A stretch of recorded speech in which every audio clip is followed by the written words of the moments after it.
All right, finally we're going to cover genetic recombination. So we've dealt with genetic recombination before. We've talked about it with creating crossovers in Chapter 5. We've talked about it with genetic exchange in bacteria in Chapter 6. And so now we're going to talk just a little bit about the mechanism by which this happens. And so homologous recombination, this refers to genetic exchange at equivalent positions along two chromosomes with substantial sequence homology. So of course they're not identical to each other. They have differences, but they're also somewhat similar in sequence and actually very closely related in sequence. So we talked about this before, in Chapter 5, homologous chromosomes pair up and undergo genetic exchange. So these homologous chromosomes are not identical to each other, but they're pretty darn close. And then for bacteria, the expectation is that the DNA from the recipient, from the donor cell, is pretty similar to the recipient cell in order for this recombination to occur. So DNA recombination, like DNA replication, is directed by specific enzymes, and these enzymes do particular things. So they nick DNA, so they are able to actually separate and cut one parts of the double-stranded DNA, so they're only able to cut a single strand. That's what nicking refers to. They're able to displace the strands and move the strands around to pair them with complementary DNA.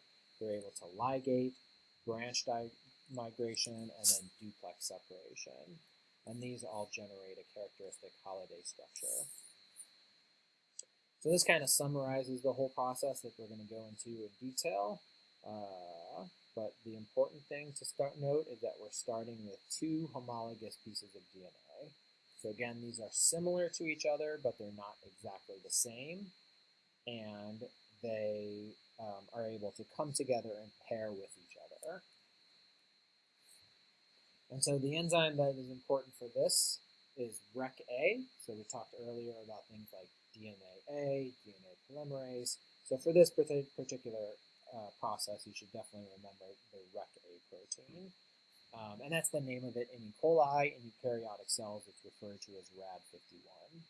And so this actually promotes the exchange of single-stranded DNA molecules. So we start with two homologous pieces of DNA that we would like to have some sort of recombination occur. And so the first thing that has to happen, is nicking. So we need to have some sort of nicking occur. So each one of the homologous strands has a single strand that's cut. So you notice that's not a complete cut. It's not a double-stranded cut. So one of the strands remains intact. The other strand has a nick that has resulted in a break in the single strand. And then for the complementary DNA, the same thing has occurred. And so this allows RecA to invade one DNA strand with the other. And so you can see this where this DNA strand, which is normally bound to here, it finds complementary nucleotides in the homologous DNA strand. And so because of this complementarity, this is why they need to be homologous, there is actual hydrogen bonding that can form. And this doesn't just happen naturally. It's not like you just do this and all of a sudden they kind of find each other. This RecA protein is actually actively making this happen. And so eventually, not only do you have this invasion, but then you also have a ligation that occurs. And so these nicked pieces, we've nicked these pieces, and so now we're able to create these hybrid molecules because of this invasion. So you'll notice that the blue strand is now ligated to parts of the pink strand. So, if we did this again here, and again here, where we cut the DNA, and then, allowed invasion, then we would pretty much be done with the process. But this doesn't actually happen, so only one of the strands undergoes this process, and then the remaining two strands remain intact. And so this creates a problem in terms of being able to separate out these DNA molecules because now they're essentially attached together. So this blue one, this blue strand right here, is attached to both this strand and this strand. And this top red strand is again attached to both two strands as well. And so there's no way to separate out these molecules apart. And so this is where the holiday structure comes into play. And so the holiday structure is what forms before the resolution occurs to separate these strands together. And so this holiday structure can just be formed from this right here. So you notice we have a pink and a blue that's intact, and so this pink right here kind of bends to go this way, and this blue strand right here bends to go this way. And then the hybrid molecule, so there's also two hybrid molecules, they also kind of form as such. So you notice that these four strands are still all connected together. You can't separate them apart without breaking the hydrogen bonds. But now they've been rearranged into the structure that can actually be seen under an electron microscope. So this is an electron microscope picture that shows kind of a holiday structure in action.